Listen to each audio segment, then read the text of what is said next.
ክርስትና እግዚአብሔር በእኛ ውስጥ የሚሰራው ነው እንጂ እኛ ለእግዚአብሔር የምንሰራው አይደለም። ጳውሎስ እንደዚህ ይላቸዋል፣ መገረዝና አለመገረዝ ምንም አይጠቅምም አላቸው። የሚጠቅመው የክርስቶስ መሆን ነው። አዲስ ፍጥረት መሆን ነው የሚጠቅመው።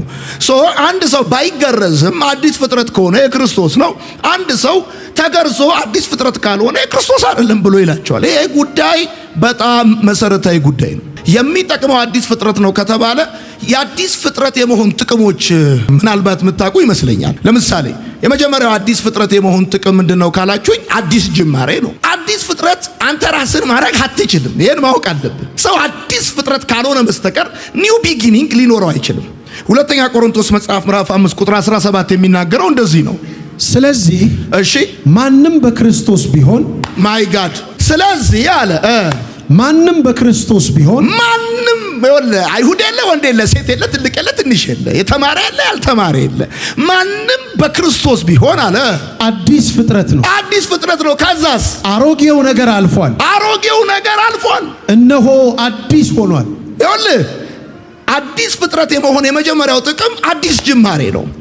አዲስ ጅማሬ በህይወት እንዲኖር ከፈለክ አዲስ ቤት መቀየር፣ አዲስ ሀገር መሄድ፣ አዲስ የሆነ ስራ መጀመር አይደለም። በክርስቶስ ኢየሱስ አምኖ አዲስ ፍጥረት መሆን ነው። አዲስ ፍጥረት መሆን የመጀመሪያው ጥቅም አዲስ ጅማሬ ነው። ለዚህ ነው ብዙ ክርስቲያኖች አላቸው ማንም በክርስቶስ ቢሆን አዲስ ፍጥረት ነው። ወዳጄ ና ወደ ክርስቶስ፣ አሮጌው አልፏል። አየህ፣ በክርስቶስ ስትሆን አዲስ ፍጥረት ስትሆን አዲስ ጅማሬ ነው የኖረ። ምክንያቱም የዓለምን ኃጢአት የሚያስወግድ የእግዚአብሔር በግ አለ እንጂ የዓለምን ኃጢአት የሚከድን አይደለም፣ የሚያስወግድ ነው። አንተ ያገልጠይከ አዲስ የተወለደ ሕፃን ልጅ ያለፈ ታሪክ አለው የለው?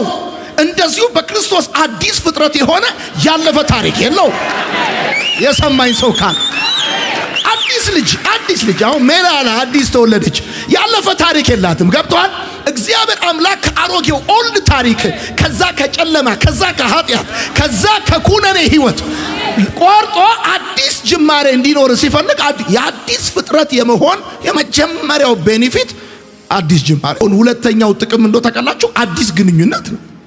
አዲስ ግንኙነት ነው። ኤፌሶን መጽሐፍ ምዕራፍ 2 ቁጥር 13 እንደዚህ ይላል፣ አሁን ግን እሺ እናንተ ቀድሞ ርቃችሁ የነበራችሁ አሁን ግን እናንተ ቀድሞ ርቃችሁ የነበራችሁ በክርስቶስ ኢየሱስ ሆናችሁ ማይ ጋድ በክርስቶስ ኢየሱስ ሆናችሁ በክርስቶስ ደም አማካኝነት ቀርባችኋል። ወደ እግዚአብሔር መቅረብ ከፈለክ አሁን 40 ነገር ላይ መጠንጠል አይጠበቅብህም።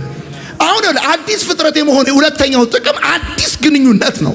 ከእግዚአብሔር ጋር በኃጢአት ምክንያት ተቋርጦ የነበረው ግንኙነት እንዲቀጥል ከተፈለገ ይሄ አዲስ ፍጥረት የመሆን ውጤት ነው እንጂ ያንተ የላብ ውጤት አይደለም። አዲስ ግንኙነት፣ አዲስ ጅማሬ ያለው ሰው አዲስ ግንኙነት ይኖረዋል።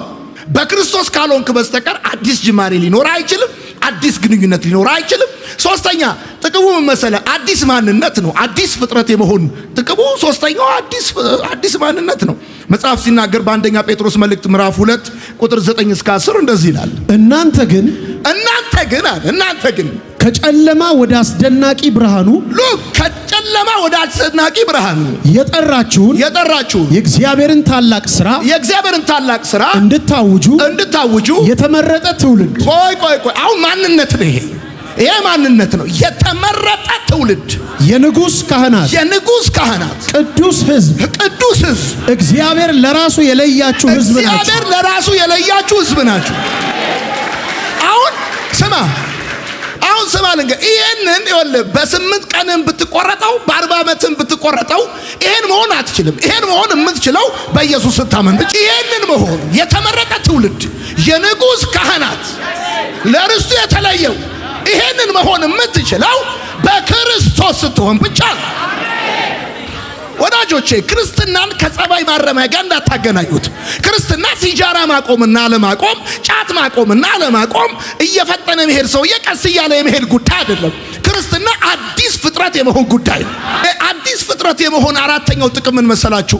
አዲስ እጣ ፋንታ ነው። እጣ ጦስ የለብንም እኛ። ያው አንብበው መጽሐፍ ፊልጵስዩስ መጽሐፍ ምዕራፍ 3 ቁጥር 18 እስከ 20 እንደዚህ ይላል። ምክንያቱም ከዚህ በፊት ደጋግሜ እንደነገርኳችሁ አሁንም እንደገና ያው በእንባ ነግራችኋለሁ፣ ብዙዎች የክርስቶስ መስቀል ጠላቶች ሆነው ይመላለሳሉ፣ መጨረሻቸው ጥፋት ነው አለ። ሆዳቸው አምላካቸው ነው። ክብራቸው በነውራቸው ነው። ልባቸው ያረፈው በምድራዊ ነገር ላይ ነው። እኛ ግን አገራችን በሰማይ ነው።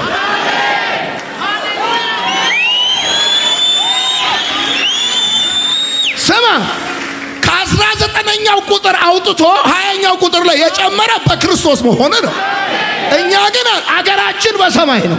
ከዚያ የሚመጣውን አዳኝ ጌታ ኢየሱስን ክርስቶስን በናፍቆት እንጠባበቃለን። አሁን መገረዝና ለመገረዝ እጣ ፋንታን አይወስነውም። እጣ ፋንታን የሚወስነው በክርስቶስ መሆን። እሱ ብቻ አይደለም። ለምሳሌ አዲስ ፍጥረት የመሆን አምስተኛው ጥቅም ምንድን ነው? አዲስ ቦታ ነው። አዲስ ቦታ ኤፌሶን መጽሐፍ ምዕራፍ 2 ቁጥር 6 እግዚአብሔርም ጳውሎስ እኮ ነው የሚለው አዲስ ፍጥረት ነው የሚጠቅመው፣ መሆን ነው የሚጠቅመው። ለምን? ቦታ አዲስ ቦታ ይሰጣል። እግዚአብሔርም ከክርስቶስ ጋር አስነሳን። ኢየሱስ ሞቷል፣ ልክ ነው፣ ግን ሞቶ አልቀረም። ተነስቶ በቀኝ ተቀምጧል። እሱ በሌለበት አንተ ምን ታረጋለህ ነው ጉዳይ። ክርስቶስ ጋር አስነሳን፣ ከክርስቶስ ጋር አስነሳን። በክርስቶስ ኢየሱስ በሰማያዊ ስፍራ በክርስቶስ ኢየሱስ ከማን ጋር አስነሳን? መጀመሪያ እግዚአብሔርም ከክርስቶስ ጋር አስነሳን። ከዛስ በክርስቶስ ኢየሱስ በሰማያዊ ስፍራ ሰርተን አይደለም፣ ለፍተን አይደለም፣ ጥረን አይደለም፣ አልቦን አይደለም፣ በሰማያዊ ስፍራ ከእርሱ ጋር አስቀመጠን። አዲስ ፍጥረት የመሆን አምስተኛው ጥቅም ይሄ ነው። እነዚህ የገላትያ ቤተክርስቲያናት አማኞች ተገረዙ አትገረዙ ይላሉ። ብትገረዝም ባትገረዝም ምንም ለውጥ አታመጣም። ለውጥ የምታመጣው በክርስቶስ ብትሆን ነው። በክርስቶስ ብትሆን እግዚአብሔር አዲስ ቦታ ያስቀምጣል። በክርስቶስ ብትሆን የንጉሥ ካህን ያደርጋል። በክርስቶስ ስትሆን ከእግዚአብሔር ጋር ግንኙነት ይኖራል። በክርስቶስ ስትሆን አሮጌው ነገር ያልፍና አዲስ ጅማሬ ይኖራል። እሱ ብቻ አይደለም ወዳጆቼ። ስድስተኛ ለምሳሌ አዲስ ፍጥረት የመሆን ጥቅም ምንድን ነው?